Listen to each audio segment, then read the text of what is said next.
ఆగండి. ఆ మందుల స్ట్రిప్‌ని పారేయకండి. ఎక్స్‌పైరీ డేట్ గురించి కొన్ని దశాబ్దాలుగా మిమ్మల్ని ఒక పెద్ద అబద్ధంతో మోసం చేస్తున్నారు. అది మీ ప్రాణాల కోసం పెట్టిన తేదీ కాదు. ఫార్మా కంపెనీల లాభాల కోసం పెట్టిన తేదీ. ఊహించుకోండి. అర్ధరాత్రి మీకు విపరీతమైన తలనొప్పి. ఇంట్లో పారాసిటమాల్ టాబ్లెట్ దొరికింది. కానీ దాని మీద డిసెంబర్ 2025 ఎక్స్‌పైరీ డేట్ అని ఉంది. అంటే ఎప్పుడో గడువు ముగిసిపోయింది. ఇప్పుడేం చేస్తారు? అది విషం అయిపోతుందేమో అని భయపడి నొప్పిని భరిస్తారా? నిజానికి 1979కి ముందు మందుల మీద అసలు డేట్లు, ఎక్స్‌పైరీ డేట్లు ఉండేవే కావు. మరి ఇప్పుడు ఎందుకొచ్చాయి? అది మన సేఫ్టీ కోసమా? లేక మనం అనవసరంగా మళ్ళీ మళ్ళీ మందులు కొనేలా చేయడానికి ఆడుతున్న మైండ్ గేమా? నేను మెడికల్ డేటాబేస్‌ను క్షుణ్ణంగా పరిశీలిస్తే ఒక షాకింగ్ విషయం తెలిసింది. ఆ డేట్ కేవలం ఒక గ్యారంటీ మాత్రమే. అంటే అప్పటి వరకు మందు 100% పవర్‌తో ఉంటుందని.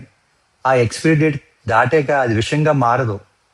అమెరికా సైన్యం దగ్గర $100 కోట్ల విలువైన మందులు ఎక్స్‌పైర్ అయిపోతే వారు వాటిని పడేయకుండా ఎఫ్‌డీఏ సాయంతో టెస్ట్ చేశారు. ఫలితం ఏంటో తెలుసా?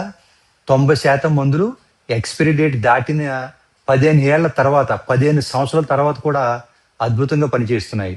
అంటే మనందరం కలిపి ఏటా వేల కోట్ల రూపాయల పనికొచ్చే మందులను డస్ట్‌బిన్‌లో వేస్తున్నాం. బేర్ కంపెనీ తన యాస్పిరిన్ టాబ్లెట్‌లను 4 ఏళ్ల తర్వాత టెస్ట్ చేస్తే అవి అప్పటికీ 100% పవర్‌తో ఉన్నాయి. కానీ ఒక్క నిమిషం, ఇక్కడ మీరు జాగ్రత్తగా వినాలి.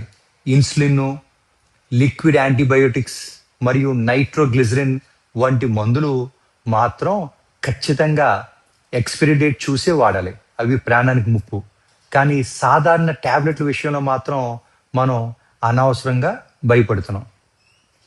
భయాన్ని పెట్టుబడిగా మార్చుకుని ఫార్మా మందుల కంపెనీలు కోట్లు సంపాదిస్తున్నాయి. ఈ నిజాన్ని తెలుసుకోండి. మీ డబ్బును కాపాడుకోండి.